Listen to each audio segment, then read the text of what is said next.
Shalom. I want to give all praise, honor, and glory to Yahawah, Bahashem, Yahawashi, Bahashem, Rawchaa, Qadash. Double honors to my teachers, the apostles, and elders of Great Millstone. And much respect to the brothers living worldwide in truth and sincerity. And salutations and blessings to the hopeful elect, believing on the words of Yahawah, Bahashem, Yahawashi. It's your brother Rawchaa coming at you another lesson. Lord willing is edifying. All right. We're going to keep pushing the warning.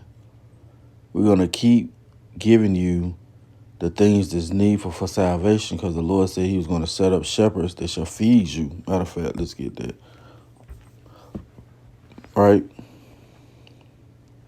And when you're feeding somebody, you don't just feed them one time. Oh, you feed them over and over again.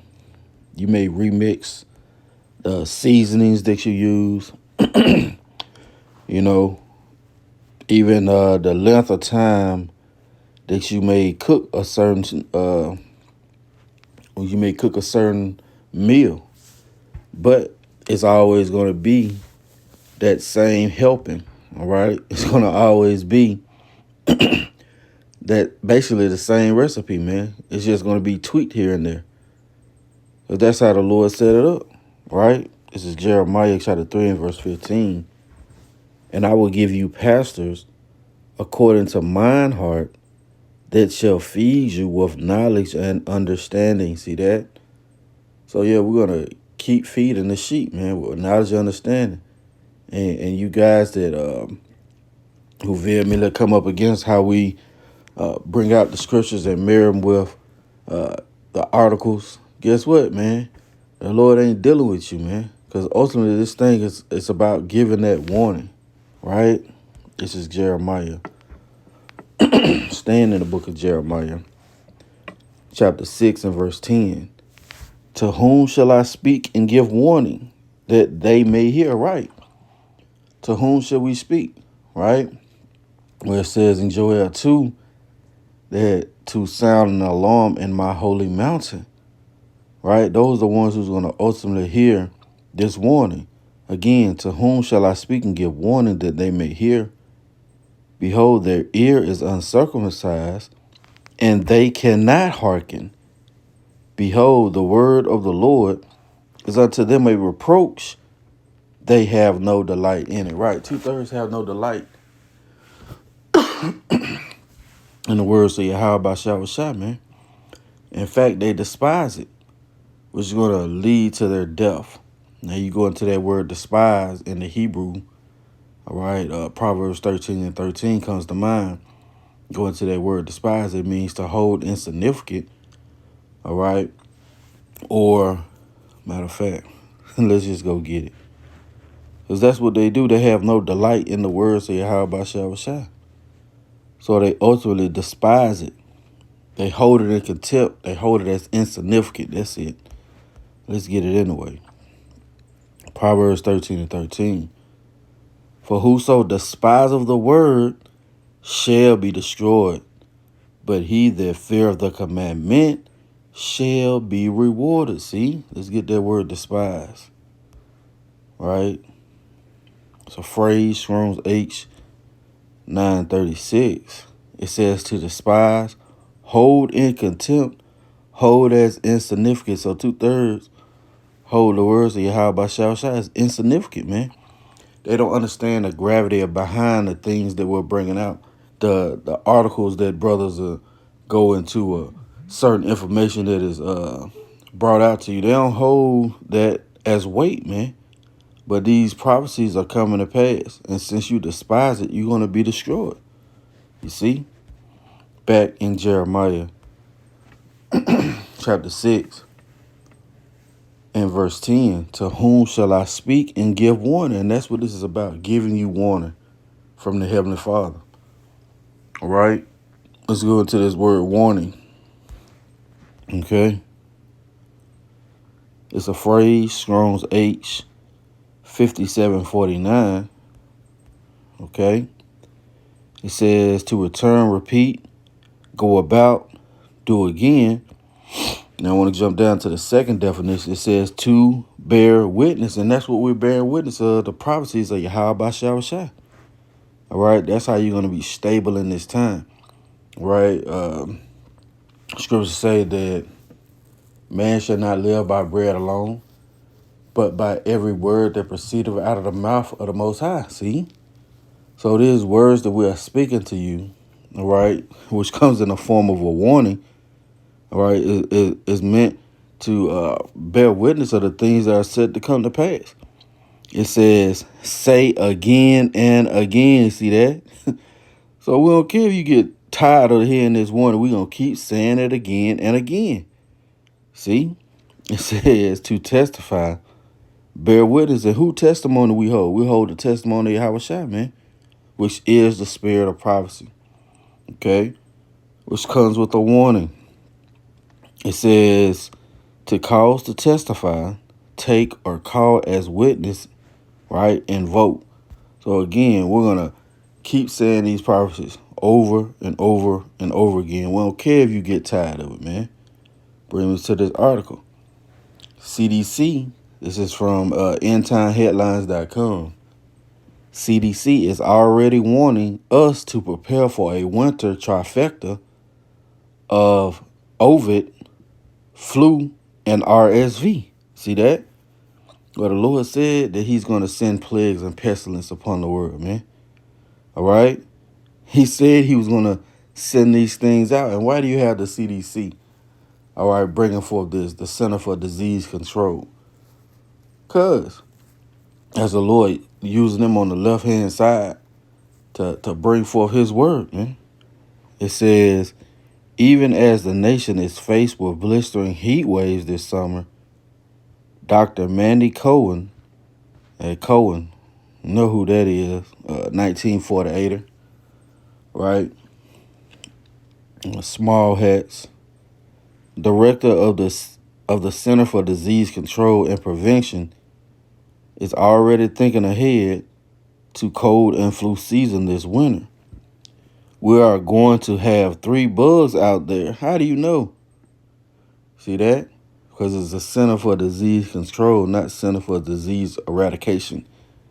We're going to have 3 bugs out there, 3 viruses. COVID, of course, flu, and RSV. Cohen said in an interview, we need to make sure the American people understand all 3 and what they can do to protect themselves. See that? That's the Lord working on his left-hand side, man. It says spread of all 3 respiratory viruses is currently low, but the CDC has begun to detect slight increases in positive COVID tests and COVID-related emergency department visits, and the decline in COVID hospitalizations have stalled. See? So now you got the CDC director predicting or forecasting these 3 respiratory diseases, man. You see? Matthew chapter 24. And we don't jump right in at verse 5. You know what? Let's just get it from the top. Because basically the disciples was inquiring of the Lord when he was going to come back. And these were going to be the signs that the Lord is going to show forth, right? Matthew chapter 24, verse 3. And as he sat upon the Mount of Olives, the disciples came unto him privately, saying, tell us, when shall these things be? And what shall be the sign of thy coming and of the end of the world? Yeah, you go into that word world, which we often do, aeon, all right, which is a period of time, all right, an unbroken rulership, which is Esau's season of rule. So the disciples was inquiring, when is this man going to be out of power, basically, right? And Yahawashi answered and said unto them, take heed that no man deceive you, for many shall come in my name, saying that I am Hamashiach, and shall deceive many. And ye shall hear of wars and rumors of wars. See that ye be not troubled, for all these things must come to pass, but the end is not yet. So we're witnessing these things now. The wars and rumors of wars, right? China just sent, I believe, 37 fighter jets to Taiwan. Still got the conflict with Russia and Ukraine going on. Slovakia. You also have Israel and the certain Middle Eastern nations, the Gaza Strip. Those things are still bubbling right now. Those are certain rumors that we're seeing, right? For nation shall rise against nation, and kingdom against kingdom, and there shall be famines. Yeah, you just had Russia pull out of the wheat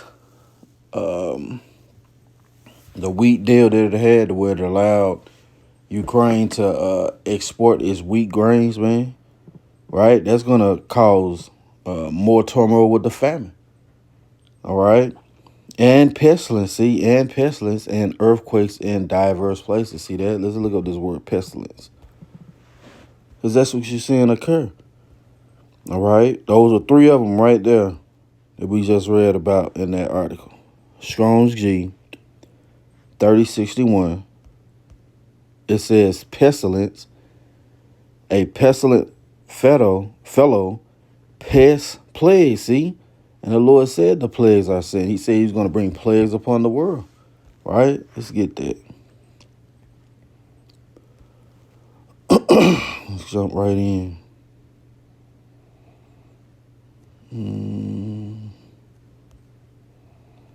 Second Ezra chapter 15. And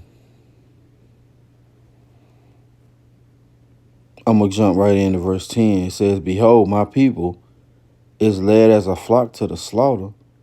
I will not suffer them now to dwell in the land of Egypt. Yeah, America, Babylon the Great, the land of our captivity. Right? But I will bring them with a mighty hand and a stretched out arm, and smite Egypt with plagues as before, see?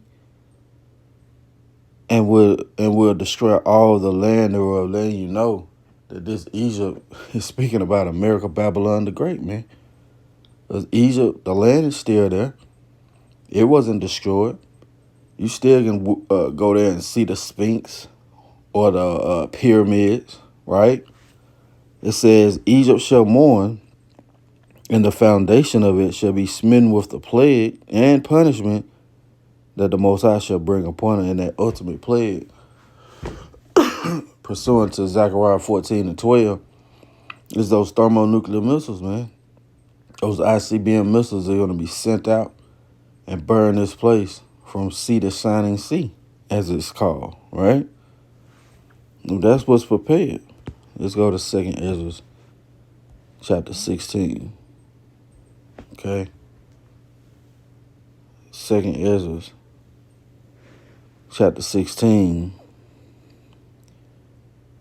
and verse 5. Behold, saith the Lord, I will bring plagues upon the world. See that? Salakia. 2nd Ezra 16. Yeah. 2nd Ezra chapter 16 and verse 5. Plagues are sent unto you, and what is he that may drive them away? See that? May any man drive away an hungry lion in the wood? Or may anyone quench the fire in stubble which have begun to burn? May one turn again the arrow to the shot of a strong archer? The mighty Lord sendeth the plague, see? And who is he that can drive them away? So it's the Lord Yahawashi ultimately sending these plagues, man. And we need all these things to lay hold to the planet Earth so the kingdom of heaven can be established. What is that? 2nd Ezra 4, right? So this thing that we're seeing is a necessary evil. But again, we're going to keep speaking that warning again and again and again. All right? Because what the scriptures say, better is an end of a thing, matter of fact. Yeah. Let's get that. Ecclesiastes chapter 7. Right? Ecclesiastes chapter 7 and verse 8. Better is the end of a thing than the beginning thereof. Right? It's going to be better that this system that Esau has set up ends, man, than the beginning of it. Right? And the patient in spirit is better than the proud in spirit. You see that? We're patiently waiting on Yahawashi to plead our cause, man. All right? And it says it's better than the proud in spirit, which is Esau eating the so-called white man. Okay? And we're seeing his kingdom come to his end. All right? And that's why it's better than the beginning thereof. You see? So that's going to be, matter of fact, real quick, and get one more and close it out.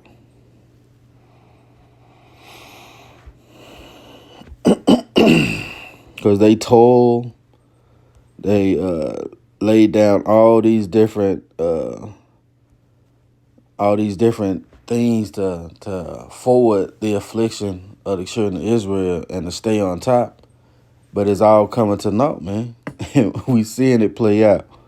So this is Psalms 33 and 10. The Lord, Yahawashi, bringeth the counsel of the heathen to naught. See that? He maketh the devices of the people of none effect. See? So those things that they prescribe to, that they think they laying traps, it's really Yahawashi has them in the trick bag, man.